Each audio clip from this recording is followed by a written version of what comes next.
영상의 표현력은 가히 최고 수준이라 할 수 있습니다. 기계에 타고난 기본기를 생각할 때 이건 정말 아쉬운 부분입니다. 구독, 알람 설정하고 하피TV만의 공동구매 및 이벤트 소식을 가장 빠르게 받아보세요. 안녕하세요, 하피TV입니다. 특집 콘텐츠를 준비하느라 저희 업로드가 잠시 뜸했는데요. 지금부터 본격적으로 달려보겠습니다. 특히 프로젝터 콘텐츠를 대거 준비하고 있는데요. 삼성도 프리미어 LSP9을 시작으로 LSD-P7 그리고 LG의 신제품 HU820P, 옵토마, 소니의 신작까지 리뷰를 준비하고 있습니다. 기대해주세요. 자, 오늘 리뷰할 제품은 그 중에서도 여러분들이 정말 리뷰를 간절히 요청하셨던 제품입니다. 삼성 더 프리미어 LSD-P9입니다. 자, 먼저 스펙을 살펴보죠. LSD-P9은 트리플 레이저를 써서 2800안시를 기록합니다. 동급 제품 중 가장 밝죠. 그래서 권장 화면 사이즈가 130인치이고 120인치 투사시, 투사거리는 19.6cm입니다. 거의 벽에서 떼어놓지 않아도 되는 수준이죠. 이건 칭찬합니다. 레이저 광원을 써서 전원을 끄고 켜는 시간이 무척 빠르고 사용 시간이 2만 시간입니다. 무려 833일 동안 전원을 끄지 않고 연속으로 보는 시간입니다. 광원 교체가 거의 필요 없다 보시면 됩니다.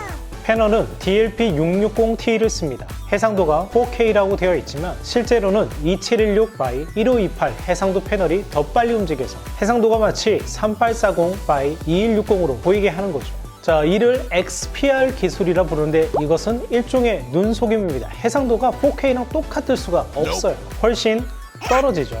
그런데 하위 칩셋인 470Ti보다는 해상도가 50% 더 높습니다. 하위 칩셋보다는 확실히 해상도가 뛰어납니다. 그래서 초단저점 프로젝터를 살 때 LG HU85LA나 LSD-P9을 구매해야 하는 이유죠. HDR은 삼성이 제안한 HDR10 플러스를 지원하는데 아마존 프라임 비디오 정도만 지원해서 큰 의미가 없고 프로젝터에서 최초로 들어간 필름 메이커 모드가 오히려 주목할 만합니다. 사실 같이 발표된 HU820P에도 들어갔는데 발매가 늦어 프리미어가 첫 번째 프로젝터가 됐습니다. 감독이 의도한 영상 그대로 보여주는 모드인데 이때 화질을 저하는 모든 세팅이 꺼집니다. 앞으로 꽤 쓸모있는 기능이 될 겁니다. 필름 메이커 모드 기억해두세요. 자, 이제 디자인을 살펴보겠습니다. 생각보다 실물이 더 괜찮습니다. 실제로 제품을 보면 잘 만든 디자인이라는 생각이 듭니다. 그런데 사실 HU85LA를 많이 벤치마킹한 디자인이죠. LG가 전면에 크바드라트 천을 써서 마치 스피커처럼 디자인한 것이 이 카테고리의 표준이 되었습니다. LG가 첫 제품을 제대로 만든 거죠. 이 시장에서 삼성은 패스트 팔로워로서 과거 애플을 쫓아갔듯 LG를 쫓아갈 수밖에 없는 형세가 되어버린 거죠.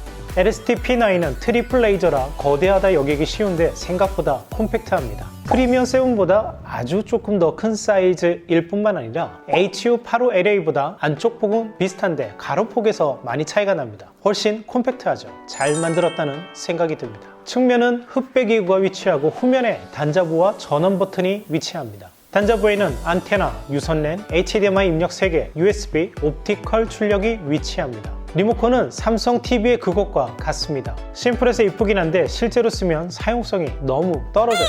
프로젝터 특성상 어두운 장소에서 쓰게 되는데 백라이트도 없고 자주 쓰는 기능, 넷플릭스 바로가기 버튼이 있거나 화질 설정 버튼이 따로 있으면 좋은데 그렇지 않죠. 사용성이 아주 떨어지는 디자인입니다. 그래도 삼성 TV 리모컨에는 넷플릭스, 아마존 프라임 비디오 바로가기 버튼이라도 있는데 여기는 없어요. 기능은 여타 프로젝터와 다르지 않습니다. OS는 삼성 스마트 TV에서 쓰는 타이젠을 가져왔습니다. 경쟁사의 그것에 비해서는 이쁘지 않죠. 일일이 커서를 옮겨야 하는 방식이라 조금 번거롭기까지 합니다. 대신 반응 속도가 빠른 것은 칭찬할 만합니다.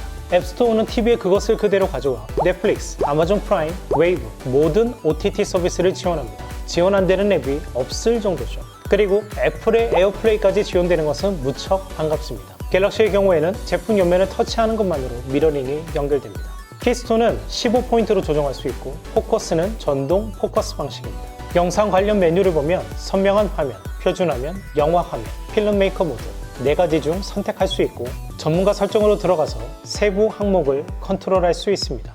뒤에서 이야기하겠지만 화질 설정 항목이 다소 독특하고 빈약한 편입니다.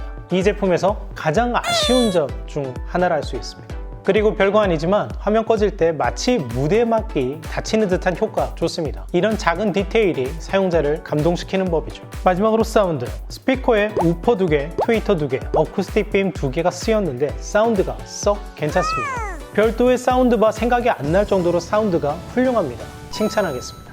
자, 이제 많은 분들이 궁금해하시는 화질을 이야기해 보겠습니다. LSD-P9의 밝기는 트리플 레이저를 써서 2800ANSI에 달합니다. 초단초점 프로젝터에서는 가장 앞서 있는 스펙이죠. 참고로 테스트는 세계 최고의 스크린으로 꼽히는 스튜어트사의 180인치 1.3 게인 스크린을 사용했고, 화면 사이즈는 LSD-P9의 최적 사이즈라 할 수 있는 120인치로 설정해 테스트했습니다. LSD-P9은 화사한 색감을 자랑합니다. 과연 트리플 레이저구나 싶은 화사한 컬러를 뽐냅니다. 밝기가 받쳐주니 150인치 이상 투사에도 제법 볼만한 화질을 보여줍니다. 단 암막 환경에 한해서요. 초단초점 프로젝터의 특성상 외곽부가 흐려지는 것은 감안해야 합니다. 주광에서는 다른 모델과 마찬가지로 한계가 있습니다. 지금 보시는 영상은 시청실로 직광이 들이치는 가장 밝은 시간에 촬영했습니다. 밝은 밝기가 무색해지죠. 낮이어도 블라인드나 커튼으로 어느 정도 빛을 차단한 상태여야 넉넉하게 영상을 감상할 수 있는 수준입니다. 자, 그러면 이제 어두워진 환경에서 테스트해보죠. 이런 화사한 4K 샘플 영상을 보면 LSD-P9의 진가가 잘 드러납니다. 이렇게 화려한 발색은 동급 제품이 따라오지 못할 수준이죠. 화려한 색감이 눈을 떼지 못하게 만듭니다. 역시 트리플 레이저답습니다. 밝기와 컬러의 표현력이 우수하다 보니 TV나 유튜브와 같은 캐주얼 컨텐츠를 보는 일도 즐겁습니다. 밤에는 전등을 켜도 영상을 무리 없이 볼 수 있어요. ALR 스크린이면 더욱 좋겠죠. LSD-P9의 장점만 있는 것은 아닙니다. 트리플 레이저로 충분한 광량을 확보했으니 이를 잘 튜닝해서 정확한 컬러를 보여주면 좋은데, 이걸 보다 강조해서 지나치게 화려하게 치장만 해놓았어요. 즉, 컬러가 과하게 튜닝되었고 캘리브레이션을 통해서도 제대로 잡히기 힘듭니다. 영화를 보면 인물의 피부가 지나치게 붉게 표현됩니다. 제대로 된 컬러를 감상하기 쉽지 않습니다. 영상의 튜닝 자체가 외부 조명이 있을 때에도 컬러를 화사하게 표현하도록 세팅되어 있어 암막 환경에서는 컬러가 과하다 싶을 정도로 표현이 됩니다. 제가 이렇게 의도적으로 튜닝되었다고 의심하는 이유는 하이 모델인 LSD-P7의 컬러는 이렇지 않기 때문입니다. 그리고 영상 설정 메뉴에 밝기, 브라이트니스가 없습니다. 대신 어두운 화면 밝기 조정이 있죠. 그런데 이 메뉴의 설정값 하나의 변동폭이 꽤 큰 편이에요. 암막 환경에서는 밝게 세팅되어 있어 블랙이 뜹니다. 그래서 이 세팅 메뉴로 블랙을 낮추면 개조가 무너져요. 이런 독특한 설정 메뉴는 업데이트로 개선해 주어야 하지 않을까요? 그리고 또 하나 지적하고 싶은 것은 필름 메이커 모드에서는 지나치게 누래진다는 점이에요. 표준인 6500K라 할 수 없는 영상을 보여줍니다. 다른 모델들에서 필름 메이커 모드는 이렇지 않거든요. 필름 메이커 모드라는 것이 원작자가 의도한 영상 그대로를 보게 해주겠다는 기능인데, 이러면 곤란하겠죠. 트리플 레이저라는 스펙은 초단초점 프로젝터뿐만 아니라 일반 프로젝터에서도 보기 드문 스펙입니다. 그래서 LSD-P9을 구매하는 소비자들은 단순히 초단초점 프로젝터뿐만 아니라 하이엔드 프로젝터의 약간의 맛을 볼 수 있겠다 기대하고 구매하는 분들이 많으실 겁니다. 그래서 암막 환경에서의 퍼포먼스도 자연스럽게 기대하게 되죠. 그런데 LSD-P9으로 암막 환경에서 영화를 보기에는 블랙 표현력, 색감이 너무 아쉬워요. 제품의 가격을 감안했을 때 주광 모드, 야간 모드 이렇게 두 가지로 나눠 제공했다면 어땠을까 싶습니다. 기계 타고난 기본기를 생각할 때 이건 정말 아쉬운 부분입니다. 경쟁자를 할 수 있는 HU85LA와 비교를 한다면 HU85LA는 밝기는 조금 떨어지지만 색상에서는 오히려 더 정확한 색감을 보여줍니다. 그리고 암막에서 영화를 보는데 부족함이 없어요. LSD-P7과 비교하면 패널과 광원이 부족하기 때문에 해상력과 밝기가 떨어지지만 색감은 아이러니하게도 LSD-P7이 낫습니다. 따라서 LSD-P9은 이후 업데이트를 통해서라도 제가 지적하는 부분들을 해결을 해주었으면 좋겠습니다.